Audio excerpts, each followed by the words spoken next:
김민석 후보자의 재산 증식 과정에 대해서도 지금 의문을 제기하는 목소리가 나오고 있습니다. 화면을 좀 보시면요. 이 후보가 2020년에 신고한 재산 내역, 그 당시 이제 마이너스 5억 8천이었는데 2025년도에 신고한 재산 1억 5천, 그러니까 7억 정도 이제 늘어난 거잖아요. 최근 5년간 5천만 원 정도의 세비 이외의 수입이 없었는데 5억 1천만 원 정도, 추징금 6억 2천만 원을 납부하고 아들 유학 보냈으니까 등도 감당하면 이게 재산이 크게 났는데 이게 비정상적인 거 아니냐, 이런 얘기인 것 같아요. 이 부분은 어떻게 해석을 했습니까? 일단 김민석 후보자가 다른 것을 뭐 청와대 문제나 다른 것을 뭐 해명을 할 수 있을지도 몰라요. 그런데 이 재산 문제는 지금 본인이 다 신고한 것이고, 그리고 저 전체적으로 보면은 돈 수입하고 기초리 전혀 맞지가 않거든요. 전혀 맞지가 않으면은 그 외에 차이 나는 그 금액이 어디서 왔는지를 이제 봐야 되는 거죠.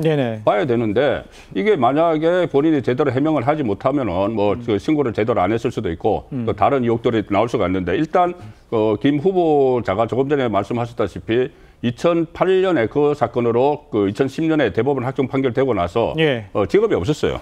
사실 직업이 없다가 2008년에 문재인 정부가 들어서고 나서 민주연구원 원장으로 갑니다. 그렇습니다. 그리고 그 이후에 2020년 총선 때 출마해서 당선이 돼요. 그리고 2024년 총선, 작년 총선까지 2번 당선되죠.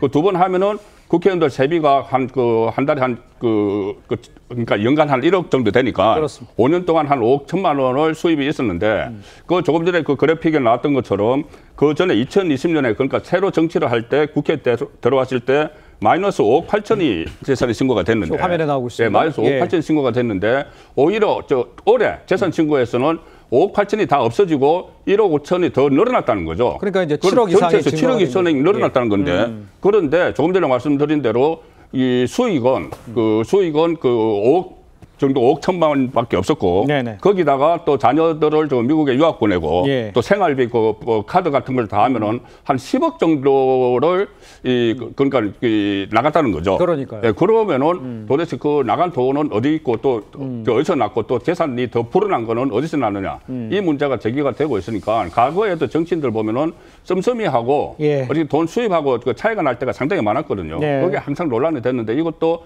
김민석 후보자가 명확히 밝혀야 될 부분이 있습니다. 알겠습니다. 그런데 이제 한 매체에 의하면요, 김 후보자 측에서는 이 세비 외에도 강연비 또 뭐 행사비 등이 있었다고 지금 해명을 한 걸로 알려져 있습니다. 이런 이제 기타 소득으로 저런 정도의 재산 증식이 이거는 가능하다고 봐야 되는지 우리 임 변호사께서 어떻게 보세요? 글쎄, 그 기타 소득이라는 그 개념 자체가 이제 그 소득액이 적다는 거거든요. 그게 주기적으로 있고 일정 액수 이상이면 그 국세청에서 사업 소득으로 하는 경우가 많이 있어요. 그러니까 저희 출연료 같은 경우도 처음에 기타 소득으로 하다가 요즘에 사업 소득으로 바꿀 정도로. 그러니까 어쨌든 뭐 증빙자를 저희가 봐야 되겠지만 이 김민석 후보자의 경우는 2010년부터 19년도까지 추징금 갚은 게 1억이 안 됩니다. 약 한 9,500만 원 정도 돼요. 그때 아마 돈을 빌려서 갚았는지 모르겠는데 그때 당선된 이후에 2020년에 1억 4천만 원을 갚아요. 추징금을. 그다음에 21년도에 6천만 원. 요 정도 수준이 제가 세비로 갚은 정도 수준이 되는 것 같아요. 6천만 원 정도가. 근데 매년 보면 22년도에 1억 6천만 원을 갚습니다. 그다음에 23년도에 1억 4천만 원. 그다음 2024년도에 약 1억 원을 갚아요. 그러니까 이게 세비보다 더 많이 한 2배 정도를 갚는 거예요, 매년. 그래서 이 부분이 과연 세비만큼의 기타 소득이 나온다. 그것도 좀 우스운 거 아니에요?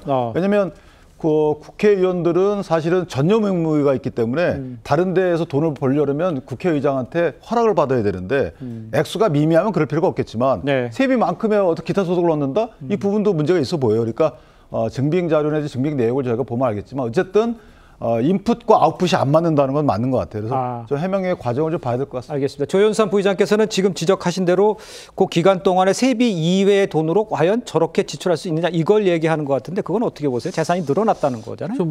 그 국민적인 눈높이에 봤을 때로 본다면 차이가 나는 게 아닌가라는 그런 의심하실 수가 있습니다. 거기에 대해서는 김민석 후보자가 아마 청문회 과정에서 소상히 해명할 것으로 보여지고요. 유명 정치인의 경우에는 앞서도 말씀을 하셨지만 세비 이외에도 각종 강연료라든가 그런 기타 수입이 첨부가 되는 경우가 있고요. 예. 실제로 본인도 스스로도 그 신고 내역을 살펴보게 되면 세비와 세비 외 소득을 구분하여서 신고를 한 바가 있습니다. 그렇기 네네. 때문에 일정 부분 그런 부분도 감안을 해서 이런 부분들을 아마 생각을 해볼 필요성이 있어 보이기도 하고요. 예. 그리고 자녀의 그런 교육비라든가 미국 명문대 유학비 같은 경우에는 뭐 아시다시피 김민석 예. 후보자 입장에서는 이미 그 전 배우자가 자녀의 교육과 양육을 전담하다시피 하지 않았겠습니까? 네네. 그렇기 때문에 그 부분에 들어가는 비용도 아마 김민석 후보자가 부담하지 않았을 것으로 보여지고요. 네. 이런 여러 가지 사정을 살펴봐서 그런 금전적인 부분들을 지켜봐야 되지 않을까 싶습니다. 알겠습니다. 일단 이렇게 좀 여러 의혹이 불거지자 일단 김민석 후보자는 아까 제가 언급을 해드렸습니다만 오늘쯤 온 국민이 이해할 수 있는 관련 글을 올리겠다 이렇게 강조를 했습니다. 일단 발언부터 한번 들어보시죠. 일요일쯤에 추가적으로 더 온 국민이 이해하실 수 있도록 관련한 글을 제가 올리겠습니다. 그리고 일요일에 올리시는 글을 보시면 국민께서 가지시는 의혹들이 다 말끔히 해소될 거라고 생각을 하시나요? 그렇게 보고 있습니다.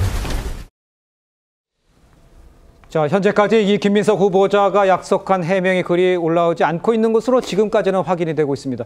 글쎄요, 뭐 자세히 설명하겠다고 이해를 하면 되겠습니까? 아니면 좀 더 확인해 봐야 할 게 있다고 생각합니까? 뭐 올리기는 올리겠죠. 설명을 하겠죠. 네, 아무래도 뭐 그 설명을 할 때 그냥 설명만 하는 방법이 있고 네. 또 이제 이러저런 입증 자료를 준비해야 될 때가 있거든요. 아마 그런 것까지를 신경 쓰느라고 조금 더 이제 그런 게 염두에 두고 말을 하긴 했을 텐데 예. 또 준비하는 과정에서 주말이 있고 그러니까 예. 약간 좀 시간이 더 걸리고 있는 것 같습니다.